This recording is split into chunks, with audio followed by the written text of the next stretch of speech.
Bueno, ya está la segunda hoja de la ley de Ampère de inducción, capítulos 13 y 14. Hay varios recursos, como siempre, simulaciones, que algunas comenté en la clase de ayer. Hay dos videos bastante interesantes. Son de una serie de videos de física, bueno, de clases de física de la universidad, creo que es la Universidad de California, pero son videos didácticos bastante interesantes. Yo recomiendo primero ver esos dos. Habla de la historia, de Ampère, de los experimentos, no tanto de cálculos numéricos, sino más que todo resultados de experimentos. Hay varias simulaciones también. Están los ejemplos en video. Repito, tienen el curso completo en el aula virtual. Solo que en esta parte he optado por cuestión de tiempo y de claridad, dejar varios problemas de Wagner no en video, sino pues en documento, detallando lo más posible todo, con integrales bastante interesantes, que de igual forma ustedes tienen acceso a ello y pueden revisarlo, e inclusive lo que yo siempre espero es que puedan preguntar, pero eso es lo que cuesta un poco. No sé por qué razón no tienen esa disposición algunos para estar preguntando. Son 3 problemas, creo, o 4 de esta parte que tienen con integrales de analizar un poco.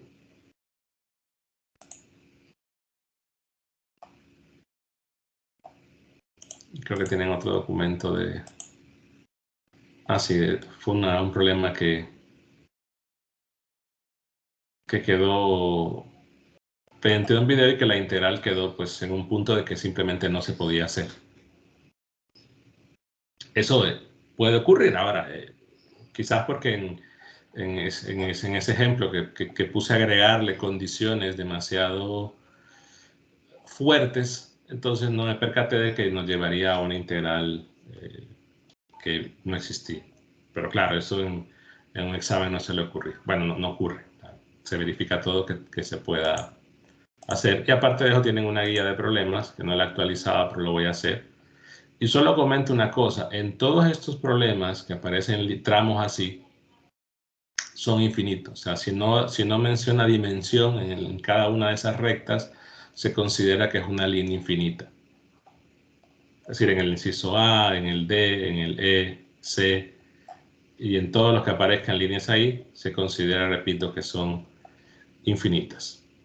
Hay varios problemas clásicos, por así decirlo, porque todos han aparecido, la mayoría ha aparecido en examen. Bueno, no sé si hay alguna pregunta antes de continuar. De mi parte no, ingeniero. No. Bueno. No voy a hacer quizás los cálculos porque los tienen ahí. Quizás de los ejemplos que están resueltos, una de las cosas fundamentales que aparecen es líneas paralelas de corriente. Solo voy a colocar el resultado. Quizás aprovecho el video que está ahí para que vean todo el PDF. Aunque está un problema que está resuelto en el libro, tampoco. Pero hay un par de cosas que debo comentar.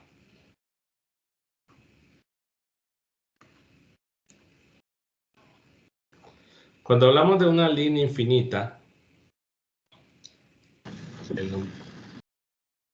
el nombre creo que es bastante claro. Solo que las líneas aquí no me salen tan bien. Voy a usar esto.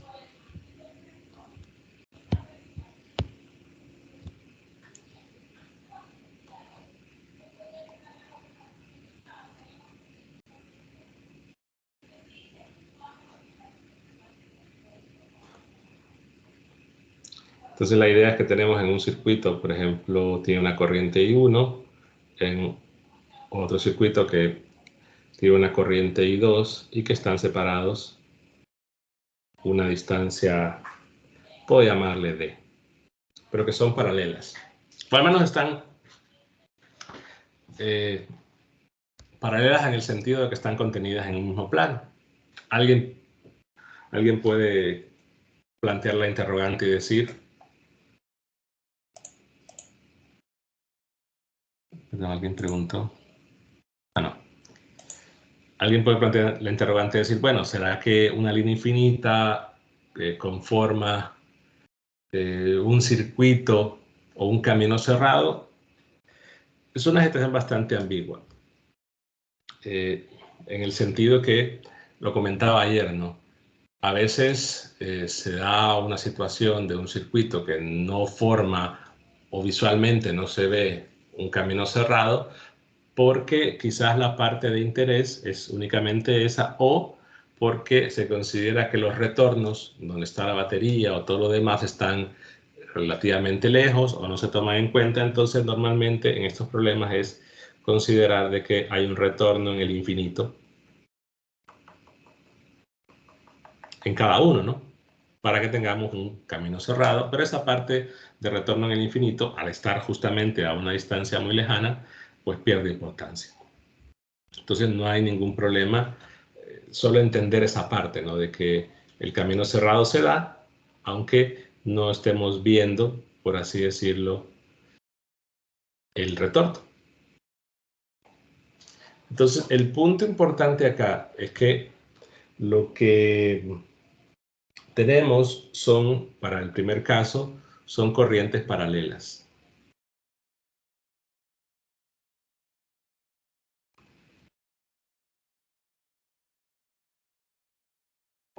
Son corrientes paralelas, y si yo llamo, en vez de ponerle I1 o I2, le voy a usar la nomenclatura de Wagner, que le llama a uno I primada y le llama al otro I.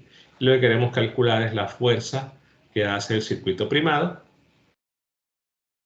sobre el circuito sin primar. Claro, cuando se plantea la integral, lo van a ver, quizás ahí no tiene mucho sentido plantear o escribirlo así, ¿no? Como un camino cerrado, por lo que ya mencioné. Y en muchos casos, repito, la representación de esa integral cerrada no se cumple por todo lo que ya he mencionado. Pero un punto importante y que se prueba, al menos en el documento, Wagner no lo discute mucho o no lo hace como tal, es que la fuerza de ese circuito primado sobre el circuito sin primar es infinita.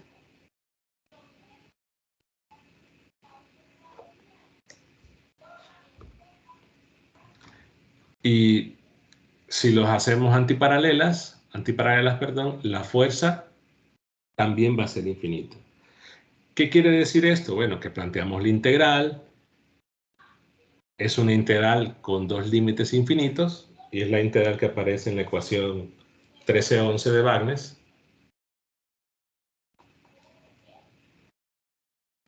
Y resulta, y no hay ningún problema.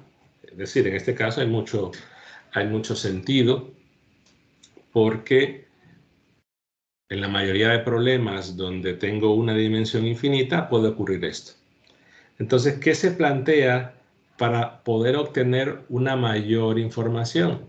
Se suele plantear lo que es la fuerza por unidad de longitud.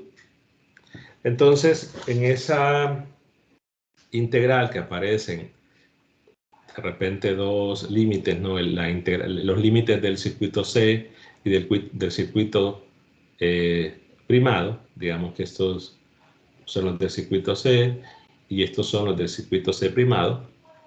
Lo que se hace entonces es considerar una fuerza por unidad de longitud, pues considerar en primer lugar, digamos, una longitud L. No la totalidad del circuito primado. Entonces, lo que tendríamos aquí es que este límite se cambiaría por una L Y la fuerza por unidad de longitud, la F minúscula, se suele poner en mayúscula, es la fuerza de una longitud L dividido entre la longitud. O sea que al final de cuentas, si hablo de una fuerza por unidad de longitud, es una expresión, o en la expresión de la integral, no se realiza la integral sobre el circuito primado. Es como que fuera en una longitud L, pero mando a dividir para tener fuerza entre entre longitud y ser fuerza por unidad de longitud, y me ahorro ese problema. Quizás el problema que comento es que al tener que sea una fuerza muy grande, no nos da información de entrada con la dirección que pueda tener esa fuerza. Claro, es una fuerza grande, pero es una fuerza grande de atracción, es una fuerza grande de repulsión. Entonces, cuando hablamos de una fuerza por unidad de longitud, es simplemente no realizar la integral sobre el circuito primado por lo que ya he mencionado. Y ese resultado es bastante útil porque permite cuantificar todo lo demás, cómo va variando. Y si son corrientes, como los comenté, paralelas, lo que tendríamos es los valores de mu sub 0 y primado sobre 2 pi d, perdón, bueno, ahora yo le voy a poner d, en una dirección ρ. Ahora, ¿qué significa? Que si una de las dos coincide, digamos que es la primada que coincide con el eje z, la dirección de la fuerza, independientemente en qué plano están, pero si está en un plano ρ, si es un plano z ρ, entonces la dirección de esa fuerza, considerando que mi sistema es este, ¿no? El sistema, recuerden que es sobre el cual estamos calculando la fuerza, que el otro hace sobre él. Entonces, si la fuerza va en dirección de menos ρ, estaríamos hablando que es una fuerza de atracción, cuando tenemos corrientes paralelas. Y era lo que veíamos en la simulación, si lo recuerdan o si ustedes la pueden entrar a ella más tarde. La situación es que, claro, no es algo que se deba cumplir únicamente en una línea infinita. Vamos a ver justo ahora, más adelante, que es una relación que también se va a cumplir en líneas finitas. ¿Qué sucede ahora si se invierte? Particularmente, una forma bastante práctica de poder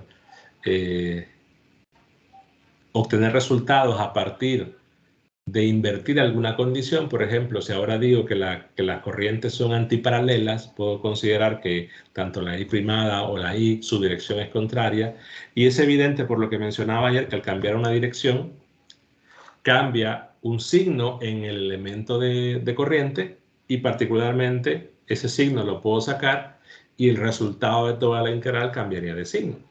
Entonces quiere decir que si tengo corrientes paralelas, la fuerza por unidad de longitud sería eso, la fuerza total es una fuerza infinita, pero que es una fuerza de atracción. Y cuando tengo corrientes antiparalelas, lo que tendría entonces es que aquí aparecería un más, y visto para mi sistema, que es el circuito C, tendríamos entonces la dirección de ρ con respecto al otro sería una fuerza de repulsión. Pero vean que en este caso el resultado es específico para dos líneas paralelas, considerando una simplificación dado que una se toma infinita. Lo que quiero resaltar es que en este caso la fuerza, sea atracción o repulsión, está como dirigida una hacia la otra, ¿no? En dirección de la otra línea. Eso en general no va a pasar. En muchos casos, predecir o asegurarnos que la dirección va a ser esa, como diciendo la dirección es del vector que los une, similar a lo que pasaba, ¿no? en el caso perdón, me escapa el nombre, de 321, de que cuando una fuerza eléctrica iba contenida en la línea que unía los dos diferenciales, siempre sucedía, aquí no. En general no. En este problema sí se da, es decir, está en la dirección de error, pero es una situación que no se cumple en general. Solo para que lo tengan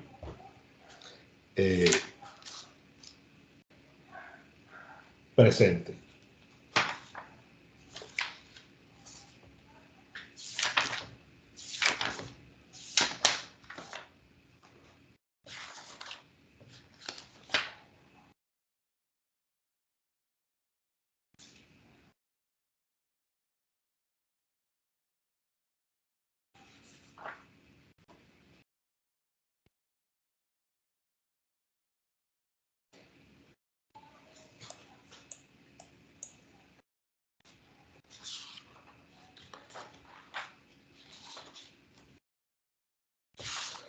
No quiero hacer uno de fuerza, pero voy a buscar uno de la guía. Los de Wagner ya están demasiado gastados.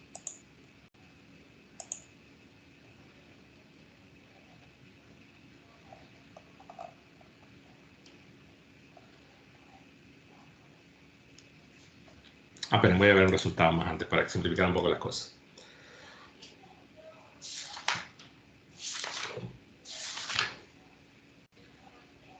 Ya. Uno de los resultados más útiles que tenemos del campo B es el campo B de una porción finita. Bueno, de una porción recta, en realidad, sea finita o infinita, van a ver que va a funcionar en general. Campo B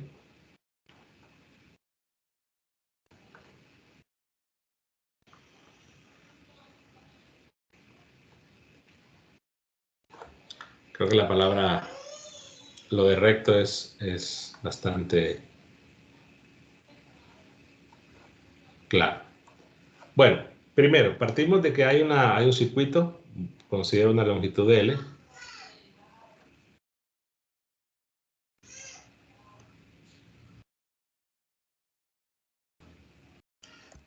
Es una longitud L. Después puedo considerar que es finito o infinito, pero que hay una corriente I.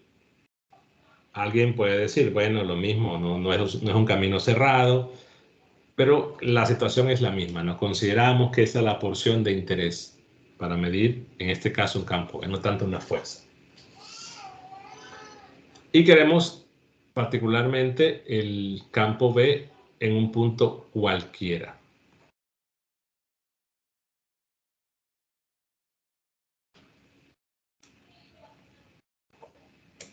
En ese caso tenemos un punto cualquiera, un punto arbitrario. Entonces, primero hay que saber colocar, hay que hacer una elección particular de los ejes para simplificar respuestas. Entonces yo voy a considerar, en primer lugar, que tengo la línea con la parte inferior en el origen y que coincide con el eje Z. Entonces, como quiero el campo B en ese punto, recuerden que tengo que definir dos vectores.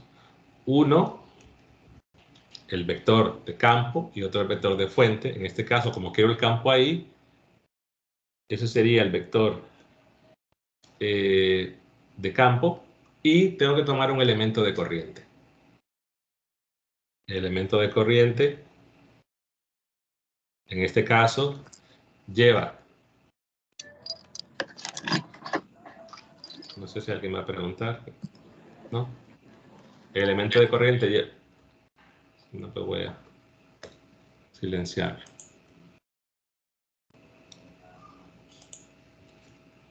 Lleva, en este caso, la corriente y el diferencial de línea, considerando también la dirección del movimiento de la carga. Vean que en este caso aparece una I marcada en esa dirección. No quiere decir que sea un vector, sino lo que está diciendo es que el movimiento de carga va en esa dirección y entonces iría en dirección positiva de Z. Le coloco la variable primado porque hace referencia al punto fuente. A la I no hace falta ponerle primado porque es la única I que va a haber. Y tendría entonces el vector R'. Hasta el momento la situación es análoga, a los programas de 321 en el sentido que marcaba dos vectores, daba la descripción de esos vectores. El vector R, evidentemente, como es un punto cualquiera, va a convenir en este caso dejarlo en coordenadas cilíndricas, aunque no es la única opción posible, pero es un vector de posición. Y el vector sin primar, pues sería un z primado en dirección de z. Recordemos que tanto para campo como para calcular la fuerza magnética por área de ampere hay operaciones de producto cruz. Entonces la operación que se hace de elemento de corriente, que sería en este caso, bueno, el I primado de voy a poner R primado cruz, el vector relativo R. Este es el primer producto cruz que se hace y el único producto cruz que se haría en el caso de calcular un campo B. Entonces,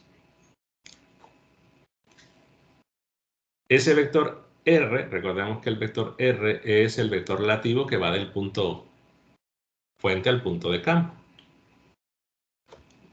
No quedó también ahí. Y que en este caso es solo restar, diferenciar, ¿no? Que hay coordenadas z en los dos vectores, no le puedo quitar el primado ahí porque si no podría haber un problema de una confusión en las variables. Misma historia, sería restar r menos r primado y tengo el vector. Hago el producto cruz.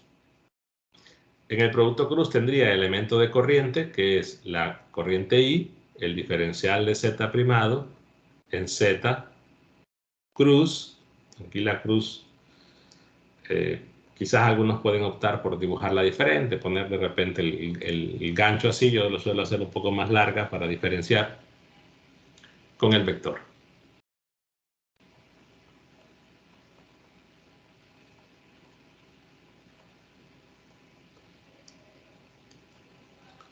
Iba a ser algo bastante usual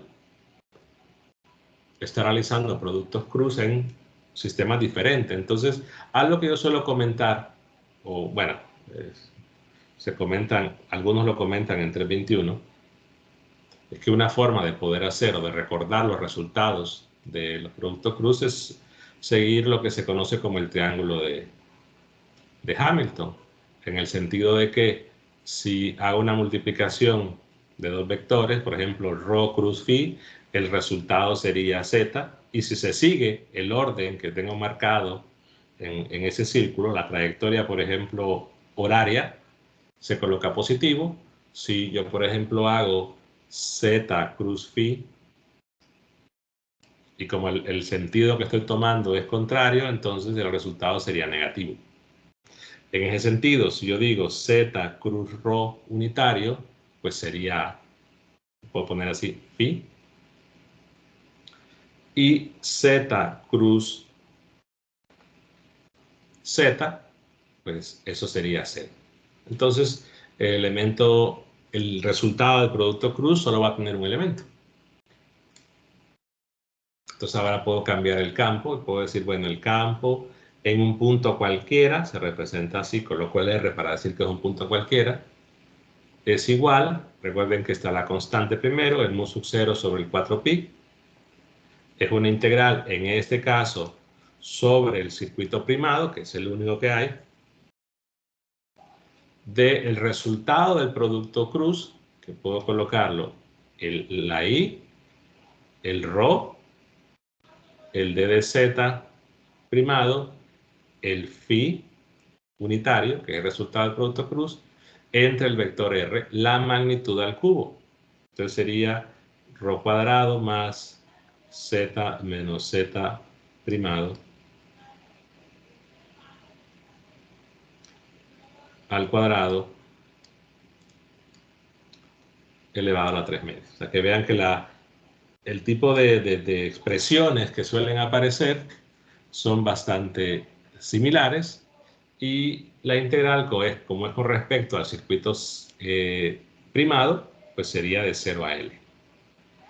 Importante, la integral es con respecto de z primado. Esto, que es bueno, no aparece phi, lo voy a hacer diferente. El phi unitario, en este caso, no depende de la variable de integración. Una de las cosas que la mayoría de estudiantes suelen hacer de manera incorrecta es que recuerden nuevamente esos versores dependen de phi o puede depender de teta, podrán depender en algunos casos de variables de integración. Es decir, yo digo, ese vector es constante respecto a la variable de integración. Es un vector variable porque depende de phi. O si fuera R unitario, o fuera ρ, cualquier versor en curvilíneas. Pero yo digo, en este caso, el phi unitario no depende de z o z primado, que es la variable de integración ahorita. Entonces, como no depende de z, pues es una constante y lo podemos sacar. Y únicamente tendríamos que hacer la integral respecto de z primado. Puedo sacar incluso la corriente, puedo sacar el ρ, porque tanto la corriente y el ρ al final de cuentas no depende de eso, entonces todo lo que no dependa de la variable de integración, pues se saca. Sería I, ρ, ese vector, phi primado, y lo que nos queda es una integral de las que suelo decir típicas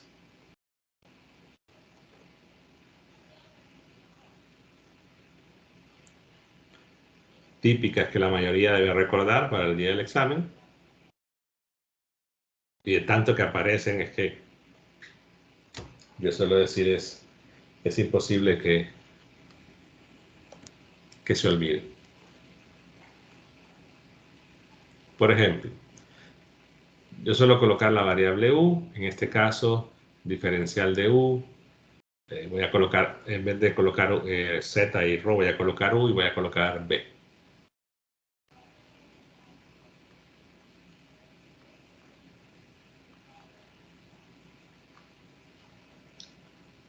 Esta va a aparecer mucho, inclusive a veces aparece evaluada ya de un solo, de 0 a infinito, pero en este caso le escribo la respuesta, es simplemente la variable u, b al cuadrado, sobre u cuadrado más b al cuadrado elevado a la u media. Particularmente va a aparecer mucho la integral, la misma pero evaluada de 0 en todos los reales de a infinito.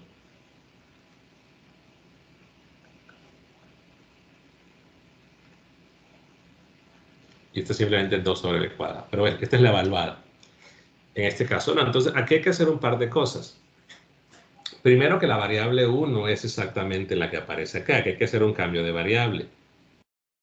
Como tal, todo cambio de variable se tiene que justificar. Y quizás uno de los argumentos más utilizados es decir, pero es que yo no lo hice porque usted sabe cuál es. Al final de cuentas, no se trata de poner cosas o hacer simplificaciones porque el profesor ya lo sabe. Es poner y justificar todo porque el profesor está viendo que el estudiante lo sepa.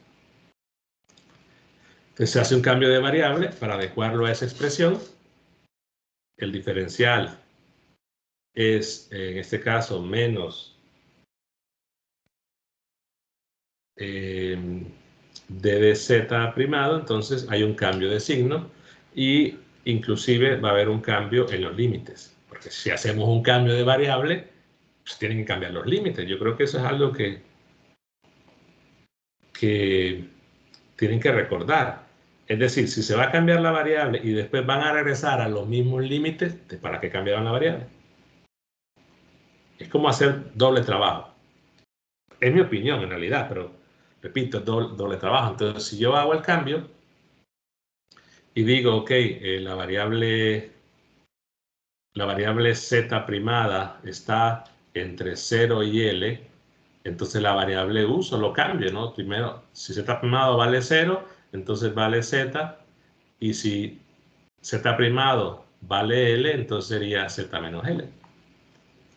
Entonces queda la integral desde z a z menos L menos el diferencial de u sobre rho cuadrado más u cuadrado a la 3 medios. Y ya queda de la misma manera, de la misma forma. Entonces reemplazo.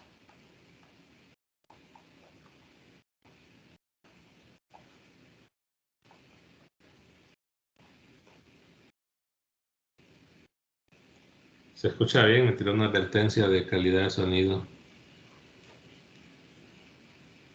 ¿Se escucha bien? Sí, se escucha. Ok. Se ve, ingeniero. Bueno, hay negativo ahí, entonces quedaría menos u sobre el b sería rho, quedaría un rho cuadrado de rho cuadrado más u a la u media, evaluado entre z y z menos L. El rho lo puedo simplificar, es decir, este rho de acá con este, y queda entonces mu sub 0 i en dirección de phi sobre 4pi por rho,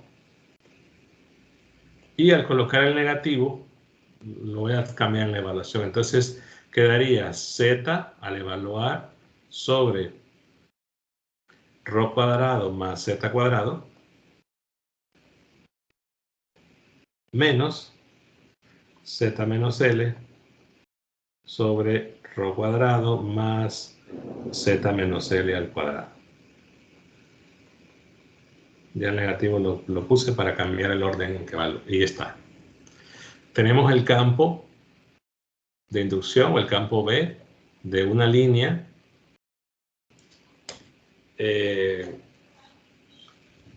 finita, y vean que depende tanto de la altura a la que esté el punto de campo y depende de la distancia a partir de la línea, que depende de las dos cosas, la magnitud. Pero gráficamente, si yo considero como el dibujo, ¿no?, que la línea coincide con el eje Z, el campo, la dirección es en dirección de phi. O sea que podría visualizar todos los puntos, por ejemplo, que están a la misma distancia ρ y que están a la misma altura, dado que el campo, dije, depende de la altura z, depende de la distancia ρ, entonces todos los puntos que están a la misma distancia ρ y a la misma altura, pues evidentemente la intensidad, la magnitud del campo es la misma. Entonces, ¿cuáles son los puntos que están a la misma distancia ρ, a la misma distancia de la línea ρ y a la misma altura? Bueno, todos los puntos que están contenidos en esa circunferencia.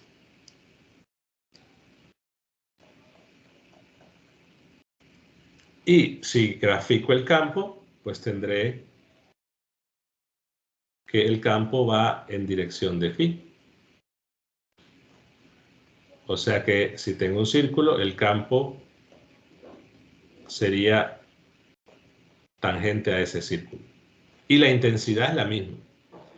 Si ya me voy a un punto que está a una distancia, a una altura diferente y radio diferente, entonces se va a cumplir que todos los puntos, aquí le puedo poner, digamos, un B1,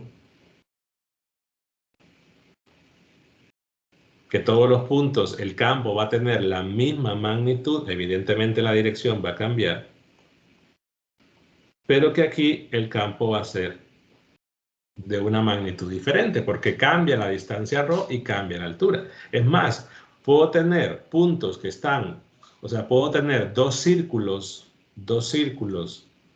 del mismo radio que estén en diferente altura y aún así el campo B va a ser diferente por la dependencia de Z, cuando la línea es finita. Entonces, lo que se suele hablar en este caso, independientemente de dónde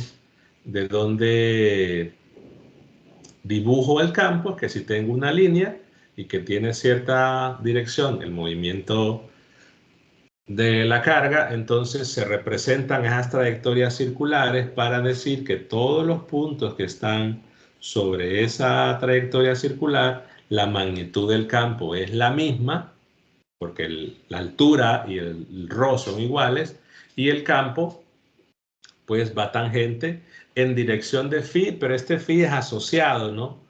Decimos phi cuando la línea coincide con z.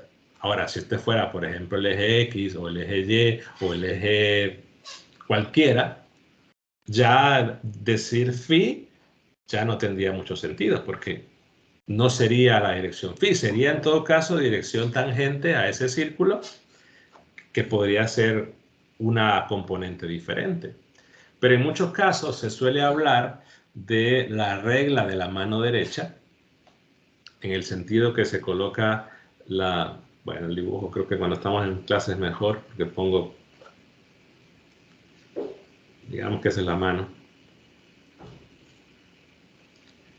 Bueno, una mano con problemas serios. Y lo que hacemos es colocamos la mano derecha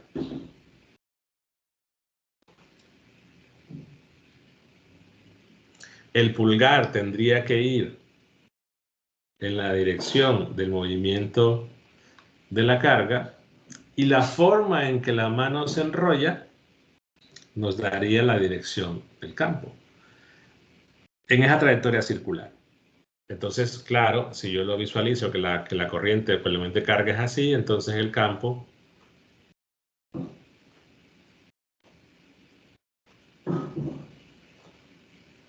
es así.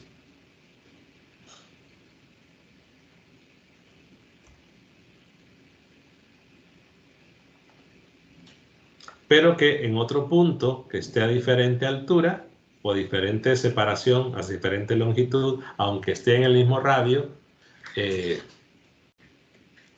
va a cambiar, porque hay una dependencia de ρ y de z cuando la línea es finita. Resulta quizás más práctico tener una expresión que nos permita una mayor rapidez a la hora de hacer expresiones, de hacer cálculos, perdón, porque aquí, claro, depende de ρ y depende de z, lo resalto. Estarán de acuerdo que si la longitud, si L se va al infinito, pues va a haber un par de simplificaciones ahí que van a ser más prácticas y que va a reducir. O sea, si L se va al infinito, se va a probar que lo que se pierde es la dependencia de Z, que aquí hay una dependencia de Z.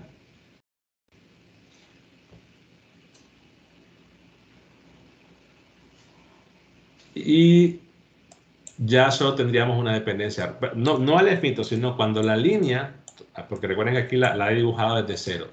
Si la línea se va al menos infinito y se va al infinito, se va a perder la dependencia de Z.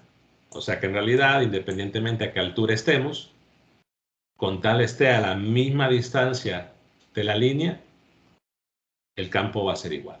De igual magnitud, la dirección evidentemente ya comenté que va a cambiar. Pero si sigo con el problema este de la línea L, y yo tengo el punto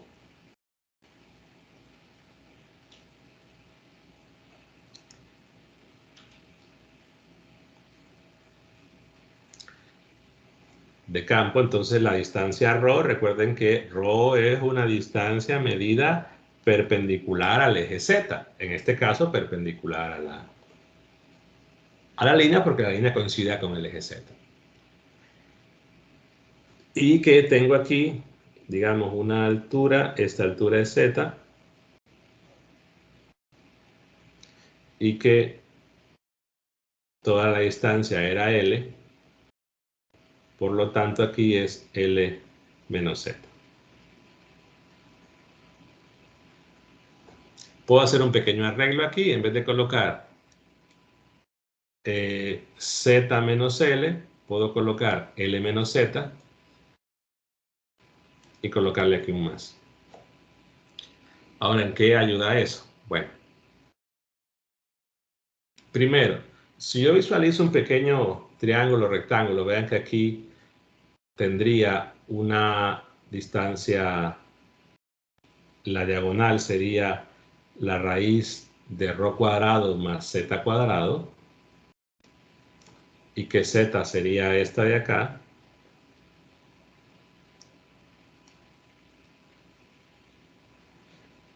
Entonces, esa división z entre la diagonal lo puedo relacionar con el ángulo este o con el ángulo este de arriba. En realidad van a usar el de arriba.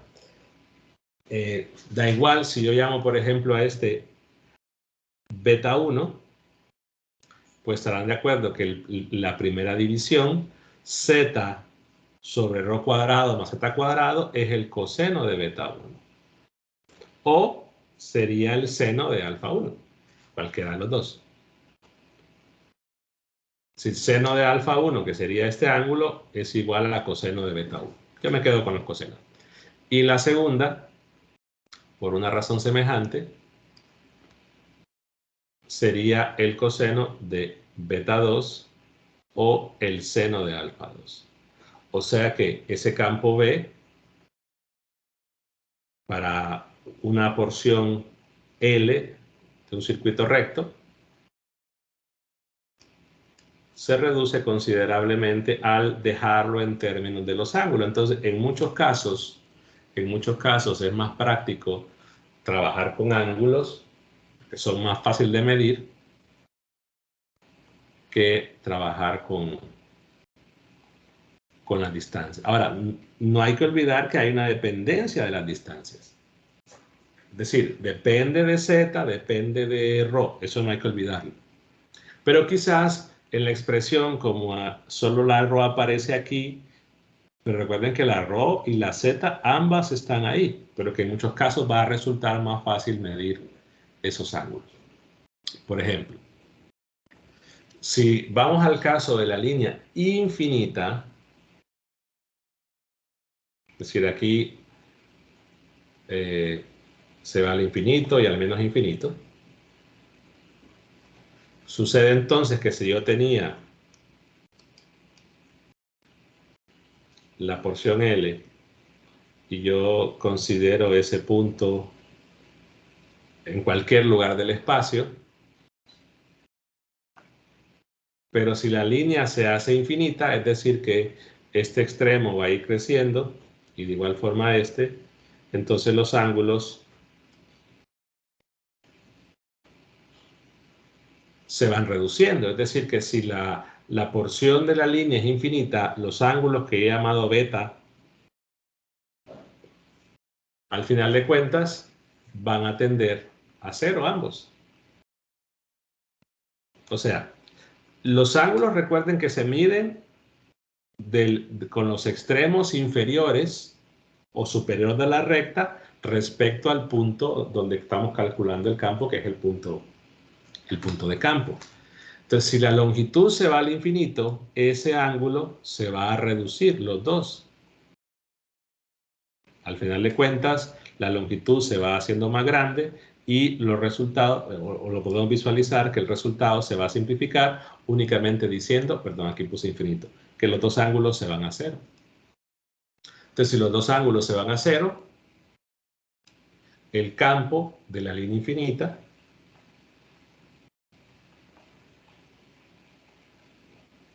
nos quedaría un 2πρ en dirección de phi. Porque claro, quedaría esto, el coseno de 0 es 1, coseno de 0 es 1, entonces ambos ángulos se van a hacer. Y la dirección, pues, phi coincide si la línea está en el eje Z. Entonces, en el caso de que lo que decía antes, de que la línea sea infinita, ya no hay dependencia de Z. Entonces puedo tener puntos que están a la misma distancia ρ y que estén a diferente altura, pero con tal que el ρ sea igual, entonces los campos sí van a ser iguales en magnitud.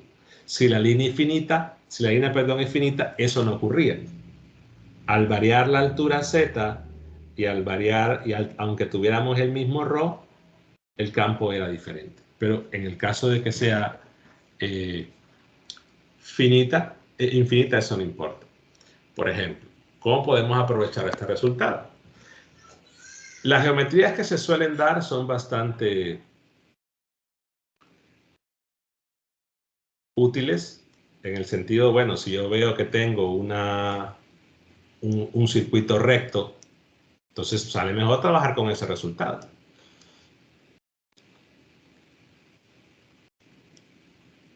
Digamos que tengo el problema del examen del periodo pasado.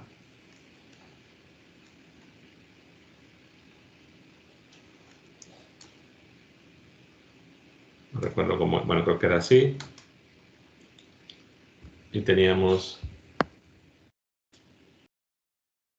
bueno, un tramo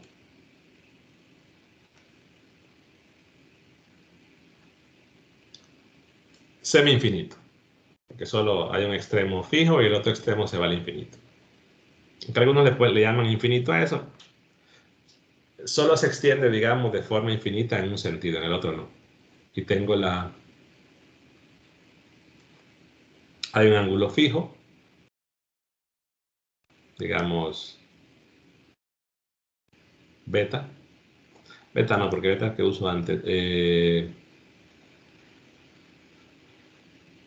¿Cuál podría ser? Digamos, esta firrada, así.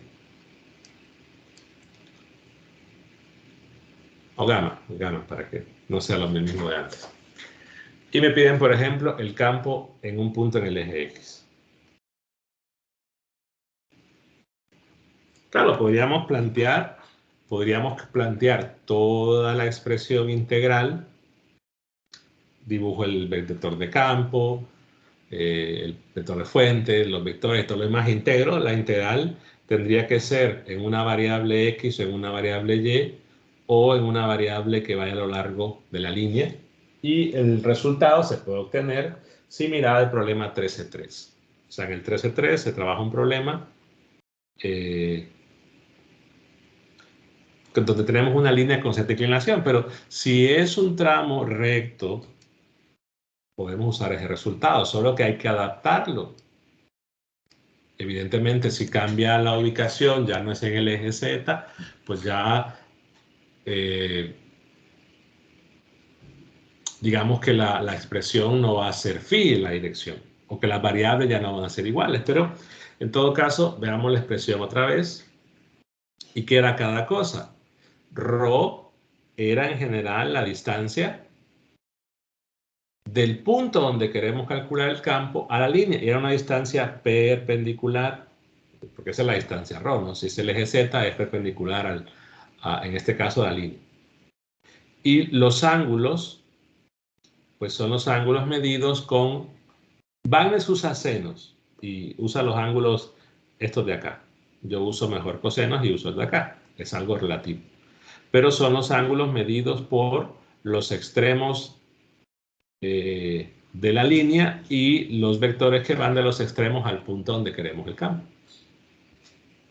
Entonces traslademos esto acá. Digamos que me piden el campo a una distancia, le puedo poner D, a una distancia D. Me piden el campo B ahí.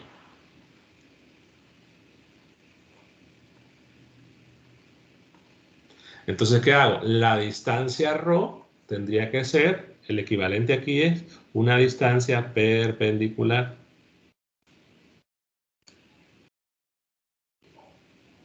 Esa es la distancia. Puedo poner ρ si quieren acá. Pero claro, como esa distancia debo dejarla en función de lo que tengo, pues estarán de acuerdo que puedo hacer una relación con ese triángulo y esa ρ dejarla en términos del ángulo S que he llamado gamma y la distancia D. ¿De qué forma? Pues tengo una hipotenusa. Vean que el hecho de que sea perpendicular es de utilidad. Entonces yo digo, bueno, tengo la hipotenusa y el lado opuesto, pues puedo decir que el seno de gamma, perdón, Seno de gamma es el opuesto, que es ρ sobre d, y ahí despejo ρ. Claro, porque el ángulo es fijo y la distancia es fija. Le pueden poner x si quieren a la distancia. Eso por un lado. Por otro, ¿cuáles son los ángulos que hemos llamado beta 1 y beta 2? Son los ángulos que forman por esas líneas en los extremos. Entonces, adapto acá. En el extremo, entonces voy del extremo al punto. Evidentemente, el primer ángulo, que sería el beta 1, es gamma. Y del otro, voy del extremo, pero como se va al infinito, entonces ese ángulo beta 2 va a tender a 0. Si vemos un punto muy lejos, ese ángulo va a ser muy pequeño, entonces ya tengo los dos valores. Entonces empiezo y puedo decir cuánto es la intensidad del campo. Simplemente cambio mu sub 0, la corriente, entre 2pi por el ρ.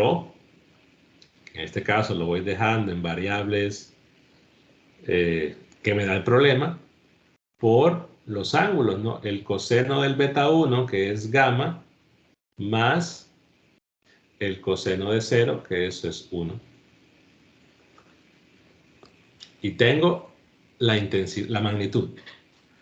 ¿Qué hace falta? La dirección. Entonces, si nosotros seguimos la regla de la mano derecha, y digamos que lo veo desde arriba, ¿no? Si solo veo en el plano.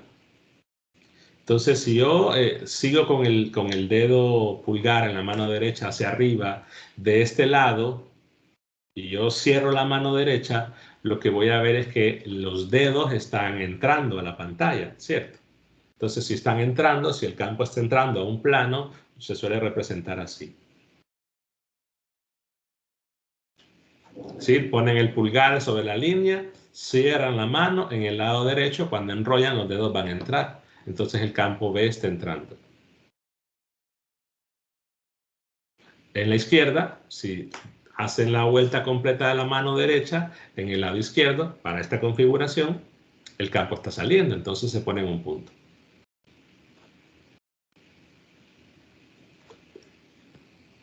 Algunos suelen decir que es como que vean una flecha.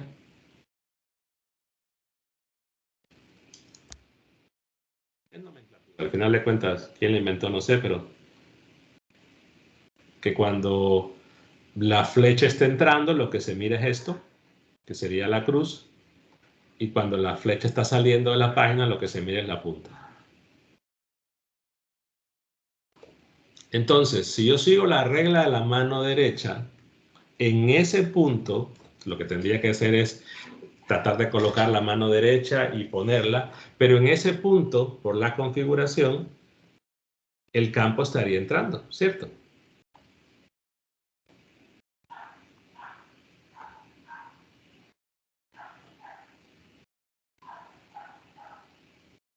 En ese lugar. En realidad no me interesa cualquier punto del espacio, sino ese lugar en específico. El campo estaría entrando. Entonces, si el campo entra y tengo que este es el eje X y este es el eje Y, ¿cuál sería la dirección? No pueden decir phi ahora. Ahora es en un punto específico, sobre el eje X. El campo está entrando. Entonces, si yo tengo un vector que está entrando, o sea, si yo tengo el eje Menos Z.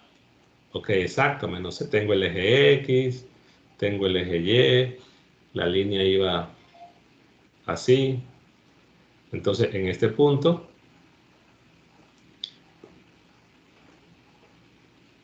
el ir entrando quiere decir que va en dirección de menos Z, pero visualmente sería algo así, ¿no?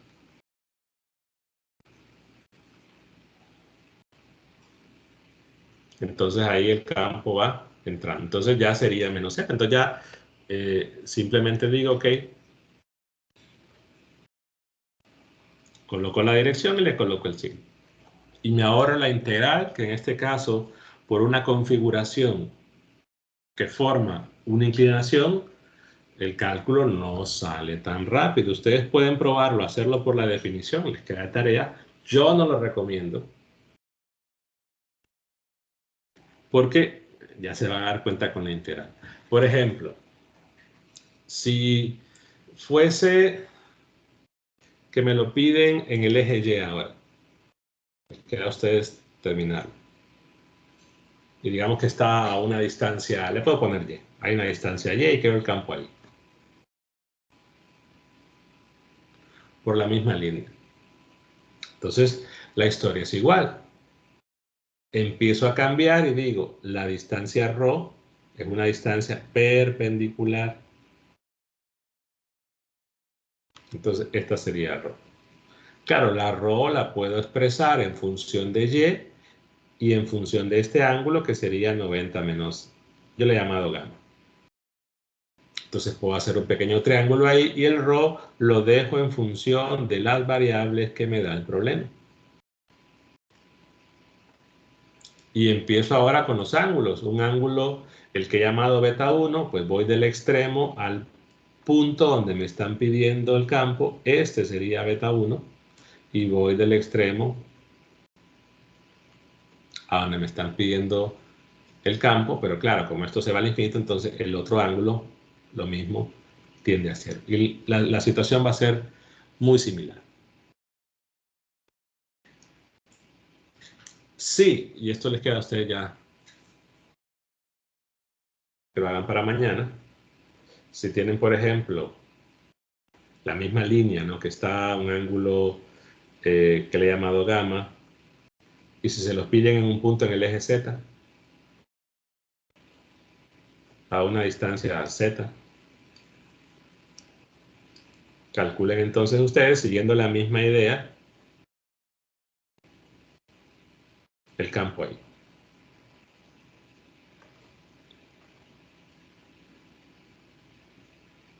La magnitud, pero lo interesante va a ser la dirección.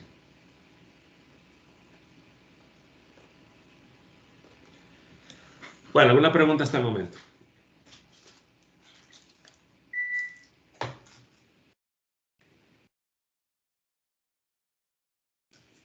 Perdón, a veces no reviso el chat. Creo que plantean preguntas. No, parece que no. ¿Preguntas? Este es más como un comentario. Creo que usted realmente me pusieron que cuando va en Z, la dirección que le puede quedar en phi. Así como en este caso que está pensando aquí usted. No, no. Cuando va en Z el circuito, la porción, el campo va en phi. Ah, ok. Cuando no va, sería un phi relativo a la línea. O sea, cuando yo tengo la línea, por ejemplo así, y el phi relativo sería así, que vaya tangente a esto. Ahora dependerá, estos vectores dependerán, ¿no? Cómo está ubicado en la línea para decir que, por ejemplo acá, el círculo no se ve tan bien, voy a tratar de dibujarlo mejor. El círculo sería ese, ¿no? El que estoy remarcando, entonces ya no sería un phi.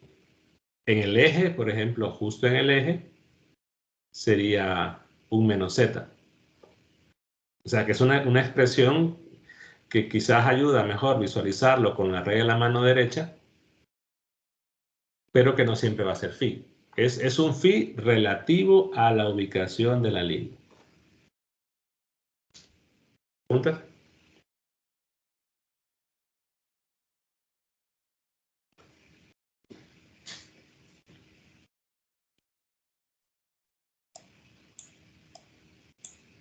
No, entonces les queda a ustedes terminar ese, misma idea, en un punto en el eje Z, con la misma configuración. Encuentren entonces la magnitud del campo B y la dirección en un punto en el eje Z. Bueno, si no hay preguntas, pues nos vemos entonces mañana. Que pasen buenas noches. Buenas noches. Buenas noches, Nero. Buenas noches, gente.